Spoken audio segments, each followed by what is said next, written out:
Hey guys, once again welcome back to my YouTube channel Medicure Buddy. Friends, we were discussing the medicine part of hepatology section and I have already taught two videos regarding hepatitis. We have discussed hepatitis A, hepatitis E, both of which were caused by fecal-oral route. Now the next type of hepatitis that we are going to study today is hepatitis B. Now, what is hepatitis B? Hepatitis B is a liver disease which is caused by hepatitis B virus which contains single standard DNA. ठीक है, ये इकलौता ऐसा hepatitis का virus है जिसमें DNA होता है. Other all viruses contain RNA. Now this HBV hepatitis B virus contains 4 antigens which are HBsAg, HBcAg, HBeAg and HBxAg.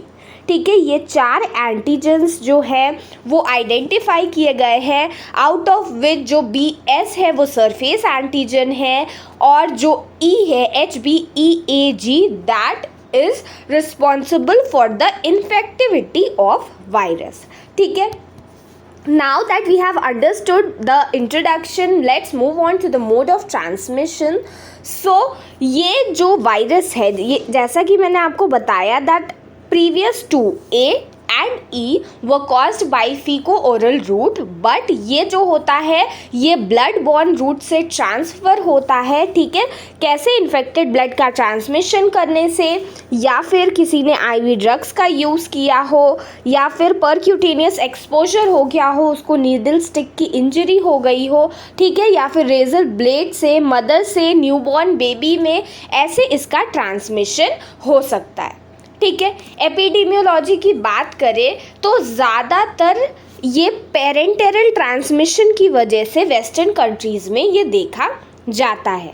ठीक है, अब हम डिस्कस करते हैं natural history and clinical presentation of hepatitis B virus. So इसका incubation period जो होता है this varies from 15 to 180 days and in adult almost 70% of acute infections are silent and subclinical.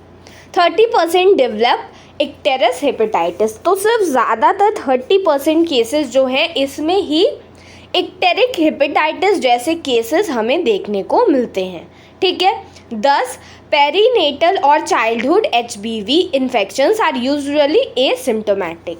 तो बचपन में अगर किसी को HBV हो गया तो ज़्यादातर जो इन्फेक्शंस होते हैं दे आर एसिम्टोमेटिक. ठीक है, now let's move on and discuss this further. So यहाँ पर क्या मेंशन किया गया है दैट HBV वायरीमिया जो होता है ये लास्ट करता है for weeks two months after infection. ठीक है, और risk of developing chronic HBV infection after acute exposure is dependent on the age at the time of acquisition of infection.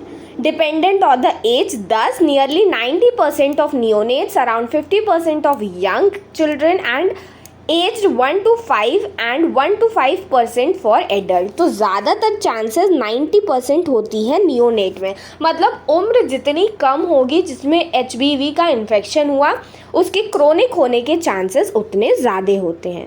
ठीक है, ज़्यादातर HBV जो क्रोनिक इन्फेक्शन होता है ये इम्यूनो कॉम्प्रोमाइज्ड इंडिविजुअल्स जो होते हैं उनमें ज़्यादा होता है, या फिर ऐसे इंडिविजुअल में जो इम्यूनो सप्रेसिव थेरेपी ले रहे होते हैं.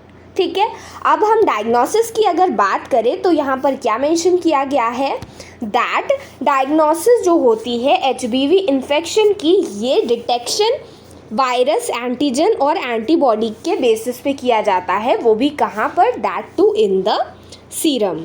ठीक है, HBV DNA इन सीरम और लिवर टिश्यूज़. नाउ अगर HBs एंटीजन ब्लड में प्रेजेंट है तो ये हमें बताता है HBV इन्फेक्शन का प्रेजेंस. ठीक है, अगर HBe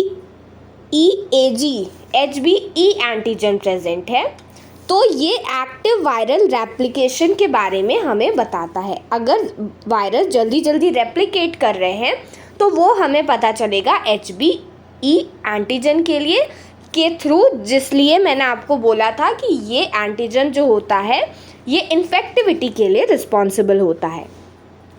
IgM anti HBC antibody से हमें अक्यूट इन्फेक्शन के बारे में पता चलता है, because we already know that IgM जो होता है ये रिस्पॉन्सिबल होता है for the acute infections, and anti HBC IG antibody जो है ये लॉन्ग लाइफ के लिए बॉडी में रहती है। ठीक है, so these are few of the test जो कि हम करवा सकते हैं for the diagnosis of acute HBV।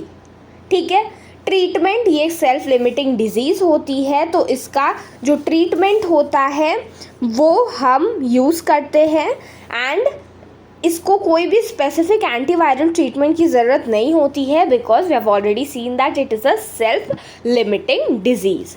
Now here we have few more topics like immunization that can be done for hepatitis B patients। ठीक है, तो ये सारे जो points of reference हैं these are used for the immunization of the patients जो कि hepatitis B virus से सफ़र कर रहे होते हैं। ठीक है, तो हाई रिस्क ग्रुप में या फिर ऐसे लोग जो इंजेक्शन से ड्रग्स का अब्यूज़ करते हैं, होमोसेक्सुअल मेन में, एंड ऐसे लोग जो प्रीवियसली वैक्सीनेटेड नहीं हैं, या फिर universal infant immunization shortly after the birth is done for hepatitis B. ठीक है, इसका शेड्यूल आप नेशनल इम्यूनाइजेशन प्रोग्राम में भी पढ़ोगे, यहाँ पे भी मेंशन किया गया है कि किस तरीके से हम इसको इम्यूनाइजेशन करते हैं या वैक्सीन को एडमिनिस्टर करते हैं। ठीक है, so friends, this is it about hepatitis B virus. I hope I have made you all understand. अगर आपको कोई भी डाउट हो तो आप मुझसे कमेंट सेक्शन में पूछ सकते हैं, एंड ये सारे जो भी क्वेश्चंस मैं डेली आपके साथ डिस्कस करती हूँ ये 20 मार्क्स में एग्जामिनेशन में पूछे जाते हैं। तो if you do not want to miss the upcoming updates, please please please subscribe to Medicure buddy and hit the bell icon. Thank you.